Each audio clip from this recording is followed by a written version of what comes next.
Hello everybody and welcome back. It's another edition of Blade and Sorcery here on Orpheus Plays. And we've got two guys. Oh boy, this is just a scene of wonder going on right here just for you. I hope you're doing a lot better than these guys are, whether it's day or night, or I don't know, you're riding a Schwinn bicycle in a special parade for your town to commemorate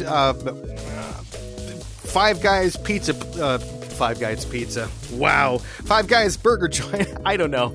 Welcome aboard. You're here. You're welcome here. And I am going to be having some fun here today. Like I said, my name's Orpheus. This is Orpheus Plays. We're on Blade and Sorcery. And these guys right here are having some major difficulty. The Emperor here not realizing that wood does not get affected by his lightning. By the way, we're playing Warzone today here in the marketplace. This is rather convenient because I can just walk around. It's like having a snow globe, right? Just kind of shake them up a little bit and they'll start doing stuff. Anyway, this is Warzone mode. This means that the NPCs come out and they'll beat on each other. I've just been going a little bit before I started recording just to get warmed up a little bit here. And apparently some people say that I'm really good at this game. And for me, punch you in the taint, Benny. For me, I don't really see that necessarily. I mean, I know. I spend a lot of time playing this game. What? Oh. His staff was enchanted, so he just did that to himself. Come here. Come here. Thank you. Can I have that? Thank you. Anyway, so, like, for me, look, granted, I play this game a lot, okay? I get that. But for me, it just seems like this is what comes naturally. I do this stuff. I do this stuff for fun, right? And I guess you spend more time doing something, and theoretically, you get better at it. But what about the question of, am I exceptional at it? Right? Are you exceptional at something that you do? Can you honestly like look at something that you've done or that you do and say, yeah, I'm exceptional. Whoa, it's gonna do it again. Yep. Can you tell yourself and look at something that you do and say, I am exceptional at this, right?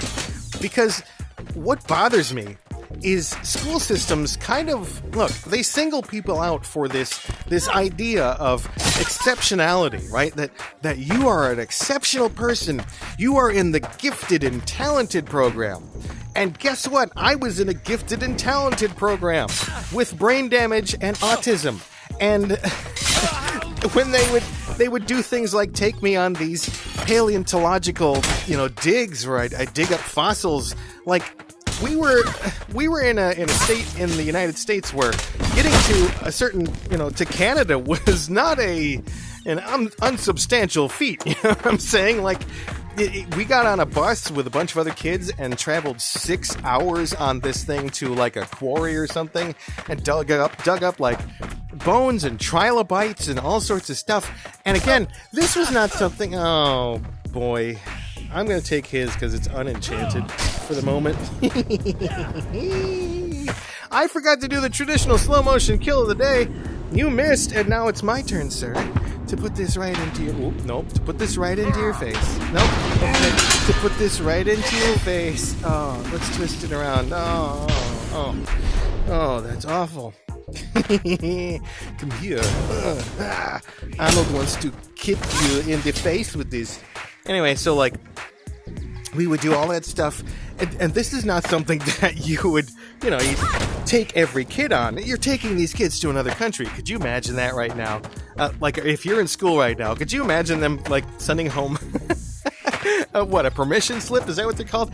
To, like, hey, mom and dad, the school would like to take your kid to another country for a few days. Is that okay? Sign below. Like, So I got to do stuff like that. Got to do stuff like go to lectures and stuff. At one point along the way, so I was on the path to be pre-med, right? To be in the pre-medical program, to go on to be a doctor. One of the first books that I ever read, and this was at like, I don't know how old I was. Whatever age you're supposed to start reading at, shave off a year or two, and that's when I was reading for the first time. Again, exceptional, although to be fair, at that point, I hadn't had my brain injuries yet, like the first one at 8 and then beyond that. But like in first grade, I think, and I was reading at like an 8th grade level. So anyway, one of the first books that I read, at least my parents tell me, and I mildly remember it too, was this book called So You Want to Be a Doctor. And it was this story of a cardiologist, a heart doctor, and his getting into the... Are you there? I'm just going to say there, because I don't remember. Their story of like deciding to become a doctor and then deciding to specialize in cardiology and some of the experiences. Yeah, that's pretty heavy reading for like one of the first books you read, but apparently that was a thing. And so my parents were like, oh, little Orpheus is going to be a doctor. And so like they started, we had a lot of friends that were doctors, and like they would get me like scrubs, and one of the doctors who was good friends with my family, you don't get away. Picked his nose with it. He got me an entire, like, it was one of those leather doctor bags, the old-timey ones, like, that they were the rounded top ones, and, like, you'd open them up like this, and there's all that stuff inside. And, like, he filled it with basically all the doctor stuff that you would need, like plaster cast things, and gauze, and scalpels, and, like, syringes and stuff. I had to be, like, 9 when I got that thing, and they got me a doctor's coat that said like Dr. Orpheus MD, right? Of course not Dr. Orpheus. I wasn't named my powerful moniker back then, but little Orpheus MD, right? And take that double shot. See if I can get them both. Ha! Nope, got him. Not her though. A little extra flick for you. And like stuff like that, and then they were like, well, Orpheus is getting better at this stuff. He's reading more books, and I would like absorb books about medical stuff. Like they would bring home medical textbooks, and my brain would just go nom nom nom nom nom nom nom, and go through that in like 2 or 3 days. And then I'd go to my parents and be like, I want some more books like this. Come on, bring me some more. Like I would read anything that I would get my hands on, including stuff like, used to have these carpet sample books because my parents were remodeling part of their house, and they were like choosing different carpet and stuff, and so like they had these sample books that were like explain all about the different carpets and have the the little samples of the carpet in them, and I would go through that like where we're driving somewhere and just read that, like that was one of the things that I would read. Now come to think of it, maybe that is why my parents thought I was a little special, but I don't know. But like, it was stuff like that. They wanted me to be a doctor so bad. But on, back to what I was saying, part of the exceptional programs that I was in was like, they were pushing me into pre-med. And so I was taking med classes at a local college, right? Like the local city college. I was taking like full-on medical classes, like anatomy and physiology, and like we dissected things, and no, not like what you do in science class or biology. What the hell? Or biology class, not like a rat or a feral pig or something. We're talking like people, like cadavers. Yeah, that was cool for me as a between middle and high schooler. But again, this all adds to the big question. I was in these programs, and yet most of the time I was in these remedial programs too. So like they'd put me in all these AP classes and everything, and we're gonna take you and your class to a special lecture by the Archbishop Desmond Tutu or something that you're not going to have the entire school do most of the time, unless it's like, they book him for it or something. But this is like he's speaking somewhere, and so they take this group of kids to go see him, that sort of thing. And at the same time, I would get pulled like 3 times a week into a special classroom, and the teacher would like give me remedial stuff, like basic math, like 3 + 5 = 8, and like she'd be, hold on, I need a scientific test dummy. Come here. Ha! What is going on there? Ooh, So okay, come here. I need you for, come here. I need you. Here, come with me if you want to die. Okay, so now she's dead. Oh no, the game's like, no, you can't use. Crap. Anyway, so she'd be like right over my shoulder and like watching me do this stuff and saying, oh, very good, Orpheus, you're doing very well this week. But like at the same time, I was like writing 400-page papers about global warming and like satellites clogging up the Earth's orbit back in the 90s, like, in the 80s. And so then I get pulled into these classrooms and like, here's how you do basic math, Orpheus. What the hell? But then I started to realize maybe I was showing some signs that I need a little bit extra help. And in their way of, my parents refused to say anything was wrong with me, right? So maybe they were like, well, if we put him in a program where he gets a little bit of extra help, right? Maybe he'll kind of snap out of this.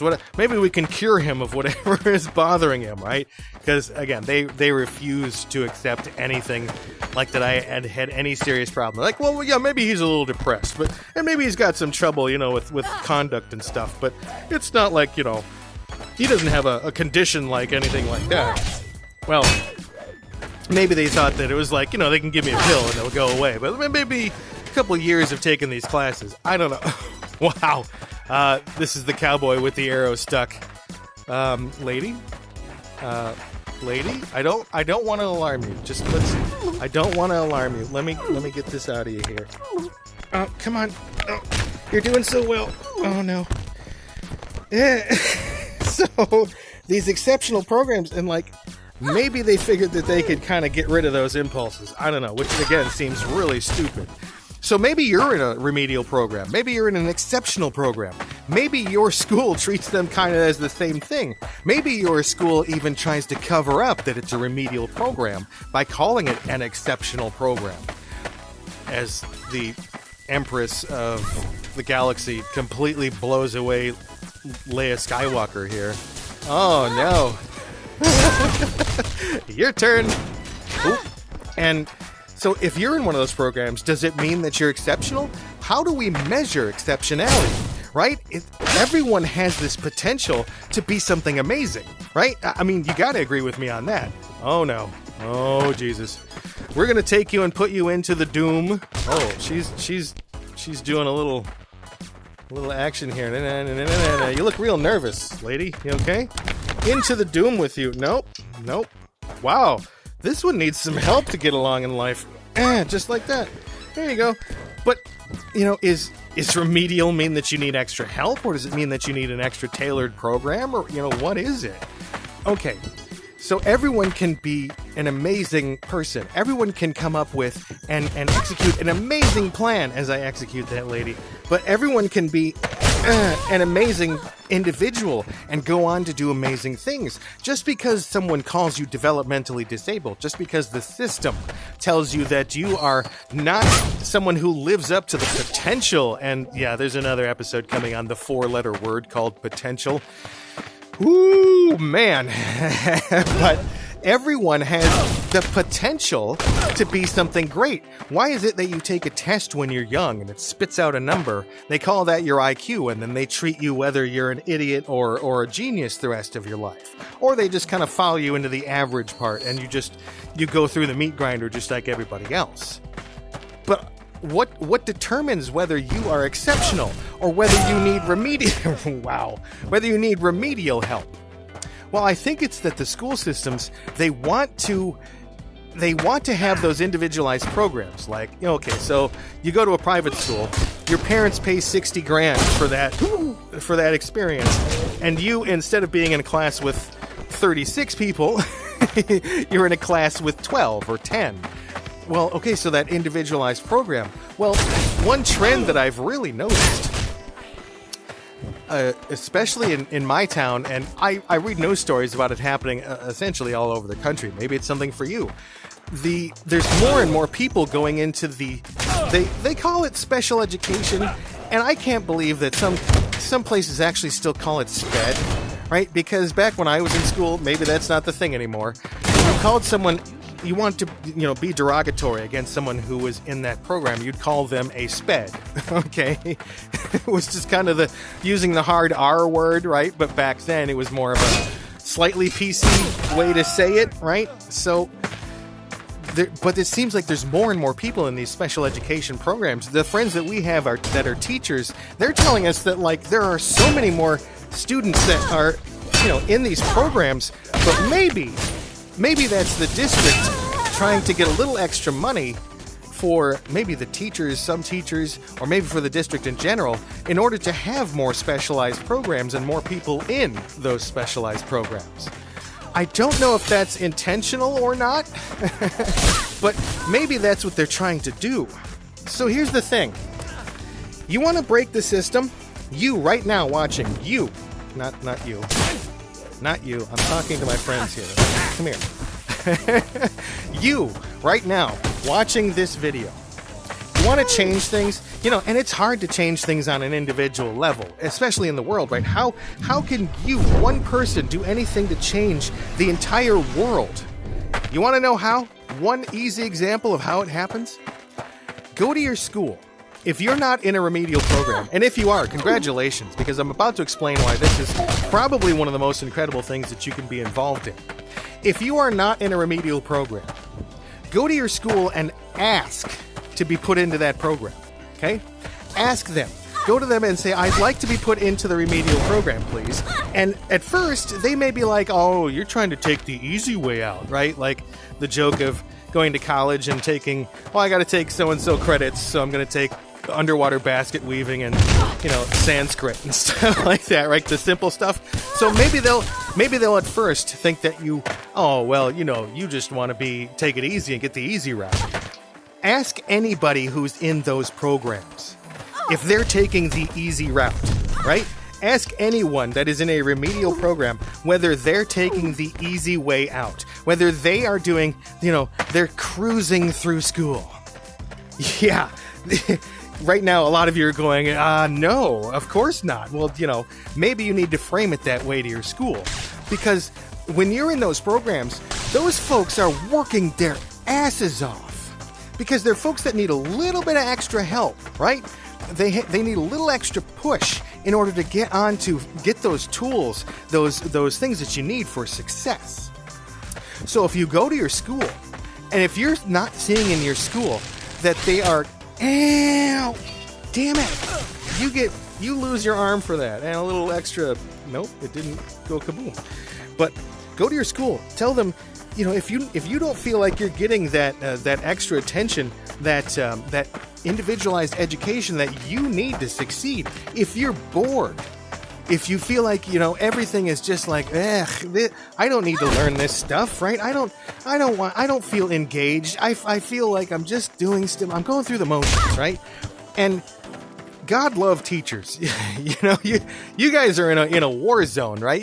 You're trying as hard as you can. You get paid absolute dick for what you do, right? People make fun of teachers. They're like, oh, you get the summer off. Yeah, if you had to wrangle cats for 3/4 of the year, you're like trying to, oh God, come on, no, you come back here. If you had to do that nonstop for 3/4 of the year and not get paid really anything for it, of course people are going to be like, oh, you get the summers off. Yeah, we do. The teachers say, yeah, of course. Oh, nothing against your kids, but it's the system that makes it so it's nearly impossible. So go to your school. Say, I want to be in the remedial program. I would like to do that because it gives me that individualized one-on-one sessions that I need in order to be a more effective and more successful person out in the world. And tell them that you would like that individualized training because you see that other people into the doom with you. We're calling that the doom, the pit of doom. But tell them that you want that extra help, that extra little tailored program just for you. And then maybe your friend does it too. Explain to them why they should go, or better yet, have them come watch Orpheus Plays. That'll spread the message. But tell them about the idea, or come here and let them hear the idea. And then have them go to the school and say, I would like to be in the remedial program. And then maybe, just maybe, if enough of you out there start doing that and start spreading that message, right? If enough, here, let me talk to you. If enough of you go and start spreading that message, maybe the entire system will change, right? I'll poke you until you're gone. Maybe the whole system will change. Maybe the entire school system will start to get a little extra attention. Maybe they'll start to realize that that's the solution to help fix society, right? Give more people the toolkit that they need to go out and succeed. And again, if you're someone who's in one of those programs, bravo! You are working so hard. She like broke her arm down here. Nope, come here. Ha! I know you guys can't see this. I'll try to edit it so it's a little better. You gone? Thank you. Back up out of the way we come. But like, if you're in one of those programs, bravo. You're working your ass off. You're doing everything you can. And not only that, you probably recognize that you need those extra tools to get by in order to do what you need to do.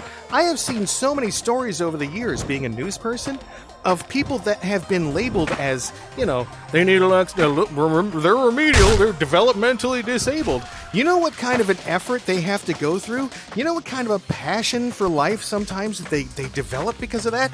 They'll travel around the world. You see, like, suddenly it goes from someone that's feeling shy and introverted, they get into these programs and they go through them, and suddenly like their Instagram is full of them traveling from like Bangladesh, Paris, London, you know. It's amazing. What are you guys doing? Is there someone stuck in the wall? There must be. Some wall hacks. But you know, suddenly you see that their entire life change and get inspired, and it becomes an incredible journey for them. And you know what? You can also have that. Tell your school you want to be in a program that is completely tailored just for you. And like I said, maybe that'll change the whole system. You never know. Anyway, that's been my little thought bubble on, on how maybe it's exceptional, maybe it's gifted and talented, maybe it's remedial. But why does it matter? Why does it matter at all? Why does that label on you matter on how you're going to do the rest of your life? I don't think it does. I think it means that if you're going to succeed, you need to put in an effort. You need to put in some sort of work, because you're either going to pay attention or you're not. And hopefully you pay attention, because believe it or not, that's the secret. The more knowledge you gain, the better you are and the better you go on to be. Maybe not successful in terms of monetary gain or what other people see as successful, but successful in terms of wisdom and knowledge. And you can pass on the, wow, touch of death. Maybe you can pass that on to other people. And that's my goal here on Orpheus Plays. We'll see you next time. I have been your host, Orpheus, and I hope you have a great day and continue to have a great day. Bye!